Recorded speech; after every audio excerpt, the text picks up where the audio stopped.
Hello again, everyone. Edwin Leonard back once again in this YouTube astrological segment. I'm going to be talking about Neptune in conjunct the Black Moon Lilith in the natal chart. Now, some of you may remember when I first started my YouTube astrology channel, I did a series on the aspects in the natal chart. They're a little bit concise. Some people may have referred to them as snappy. So what I decided to do is make another series on them in which the videos would be a little bit longer descriptive. So anyway, first thing up is if you have Neptune in conjunct the Black Moon Lilith in a natal chart, one way it may manifest is that an adjustment, which is the inconjunct, may be needed between matters pertaining to sleep, relaxation, isolation, which is Neptune, and the things you have a strong passion and desire for, which is the Black Moon Lilith. One or the other may be overemphasized. The key is to find balance and equilibrium between the two. So there may be times where you may be dominated so much by sleep, relaxation, isolation, to the expense or exclusion of activities connected with what you have a strong passion and desire for, or it could be the other way around, where the things you have the strong passion and desire for may monopolize your time and energy, so much to the expense or exclusion of having your time for rest, relaxation, and isolation. So again, it's about finding the balance, the equilibrium, the harmony with the energy, because when you have inconjunct aspects in astrology, it could be a lot of fluctuation, vacillation, and distortion with that energy. It's very extreme energy, so it's important to just kind of find the happy medium and the balance with it. So let's say if you have the Black Moon Lilith in Taurus as an example, those things you have the strong passion and desire for may simply be making money, or it could be generating, accumulating possessions, resources. It may be doing something Taurus related, whether it be geology, carpet laying, architecture, agriculture, gardening, cultivation, farming. It could be doing something with art or music as some examples. Now, another thing, too, is that Neptune in conjunct the Black Moon Lilith in the natal chart may also be expressed in an imbalance, which is the inconjunct between activities associated with the less fortunate, which is Neptune, and those that play a provocative role in your life, which is the Black Moon Lilith. You may be dominated by one or the other. It could be where the people, activities connected with the less fortunate may monopolize your time and energy to the expense and exclusion of the things that or I should say to those activities associated with ones that play a provocative role in your life, or it could be the other way around. The people that figure prominently in your life may monopolize your time and energy to the expense and exclusion of activities with those that are less fortunate than yourself, which can include the hungry, the homeless, the impoverished, and the oppressed. So it's really about again finding the balance, the harmony, and the equilibrium with that energy. Now, if the Black Moon Lilith say is in Scorpio as an example, those people that play a provocative role in your life, one or more of them may actually be a Scorpio sun, moon, or ascendant person, or simply embody the characteristics of the sign. It could be those that are resourceful, resilient, empowering, transforming, incisive, probing, investigative, deep, but may also be jealous, manipulative, and vengeful as well. And also, too, Neptune in conjunct the Black Moon Lilith in the natal chart may also manifest in having too much or too little inspiration, which is Neptune, for what you have, that intense passion and desire for, which is the Black Moon Lilith. Now, if you have, because there may be times when you have an exorbitant amount of inspiration for matters which you have, the strong passion and desire for, and there may be other times where there's like no inspiration whatsoever.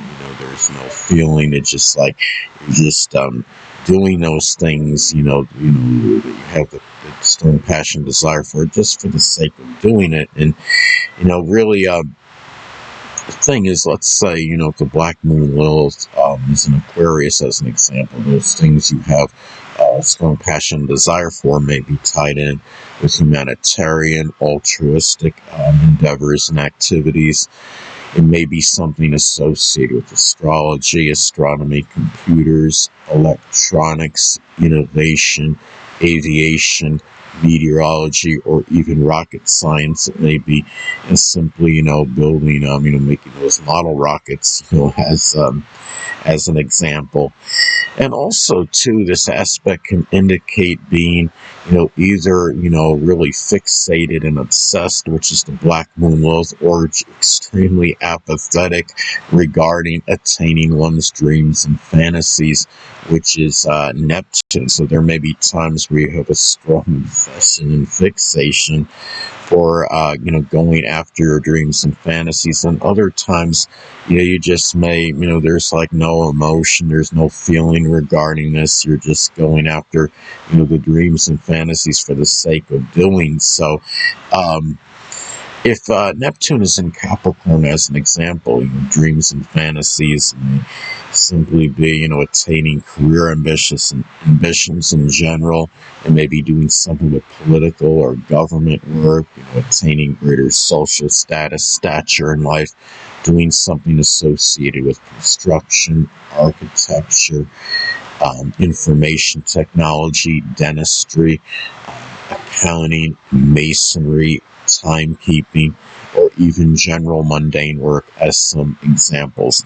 Now, also, too, people that figure prominently in your life, which is the black moon Lilith, may either be extremely beneficial or no help whatsoever in you dealing with hidden adversaries, which is Neptune. So there may be times where these people figure prominently in your life may be very, beneficial and advantageous, really helpful in you dealing with those, hidden enemies, those people that may be posing as friends, but really are secretly just using you or what have you. Then other times they just may be oblivious, to you in those matters, and, they're just like not around or no help whatsoever. So again, you have a lot of vacillation of energy with the inconjunct aspect in astrology. If you have, let's say,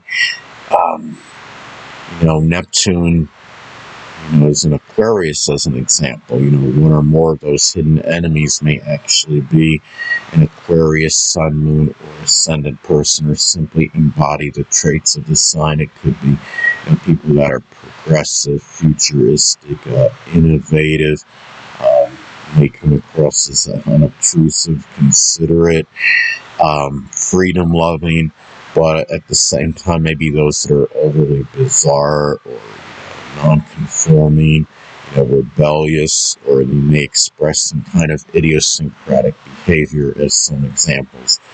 Now, also, too, is that Neptune-related people may at times be either, they may be exceptionally advantageous in you dealing with the dark side of the black moon Lilith placement, and other times, they may not be any help whatsoever. So,